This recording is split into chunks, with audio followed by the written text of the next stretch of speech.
স্বচ্ছ রাজনীতি এবং মানুষের জীবনের নিরাপত্তার সাথে অঙ্গাঙ্গিভাবে জড়িত। এই জন্য এই বিষয়ে তাকে কনক্লুশন করার জন্য অন্তত আরও 2 মিনিট সময় দেওয়ার জন্য আমি আপনাকে অনুরোধ করব। ধন্যবাদ আপনাকে। মাননীয় বিরোধী দলের নেতা, আমি অতীতের 6টি সংসদ দেখেছি, প্রত্যেকটি সংসদে 2 মিনিট টাইম দেওয়া হতো এবং সময় হলো যে যখনই স্পিকার ঘোষণা দেবে যে এবং অনুরোধ করবে সংশ্লিষ্ট মন্ত্রীকে বিলটি উত্থাপনের জন্য, তখনই দাঁড়াতে হয়, দাঁড়িয়ে বলতে হয় উচ্চস্বরে আপত্তি আছে। তখন যে আপত্তিকারী সংসদ সদস্যকে 2 মিনিট বলার সময় দেওয়া হতো।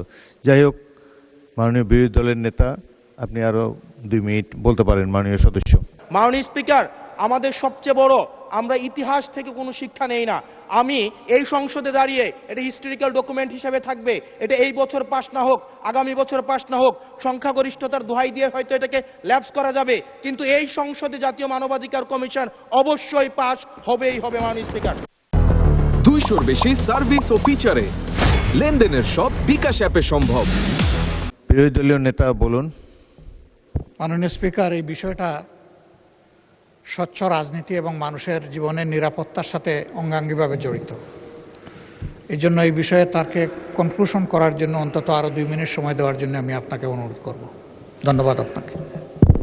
মাননীয় বিরোধী দলের নেতা, আমি অতীতের 6টি সংসদ দেখেছি, প্রত্যেকটি সংসদে 2 মিনিট টাইম দেওয়া হতো এবং সময় হলো যে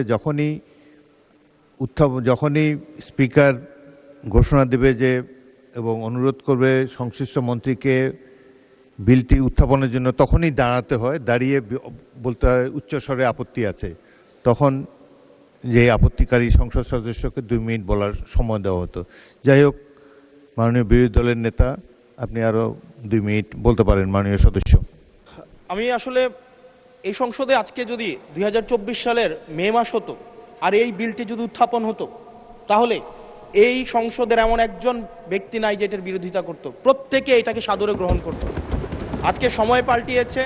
আজকে 2008 সাল, 2018 সালে আপনারা এই পাশে ছিলেন, আজকে ওই পাশে গিয়েছেন, আপনারা সংখ্যাগরিষ্ঠ হয়েছেন, আজকে এই বিলের বিরুদ্ধে আপনারা অবস্থান নিচ্ছেন। 2024 সালের কোনো এক মাসে, জুলাইয়ের আগে, এটা ফেব্রুয়ারি, জানুয়ারি, মার্চ, যদি এটা তৎকালীন ফেসিবাদ সময়ে যদি এই বিলটাকে 2025 সালের যে আপনাদের জাতীয় মানবাধিকার কমিশনের যে অধ্যাদেশটা আছে, সেটা যদি এই সংসদে উত্থাপন করা হতো, 300 জন এখানে যারা উপস্থিত আছেন প্রত্যেকেই চাইতেন এই জাতীয় মানবাধিকার কমিশনটা সেটা যেন পাশ করা হয়। কিন্তু আজকে সময় পাল্টিয়েছে, ঋতু পরিবর্তন হয়েছে, আজকে চেয়ার পরিবর্তন হয়েছে, দিক পরিবর্তন হয়েছে, আমরা জাতীয় মানবাধিকার কমিশনের বিরুদ্ধে আমরা অবস্থান নিচ্ছি। এবং আজকে আমাদের এই অবস্থান রং সাইড অফ দ্য হচ্ছে আমাদের রাইট অর রং, আমরা যে মোরালিটির আমরা রং সাইডে অবস্থান নিচ্ছি, এটা টেক্সট বুক এক্সাম্পল হিসেবে ইতিহাসে লিপিবদ্ধ থাকবে। মাননীয় স্পিকার, মাননীয় স্পিকার, এই আইনটা এটা শুধুমাত্র যে জাতীয় মানবাধিকার কমিশন শুধুমাত্র এটার সাথে সম্পর্কিত না, বরং এটা আরো 2টা অধ্যাদেশের সাথে সম্পর্কিত।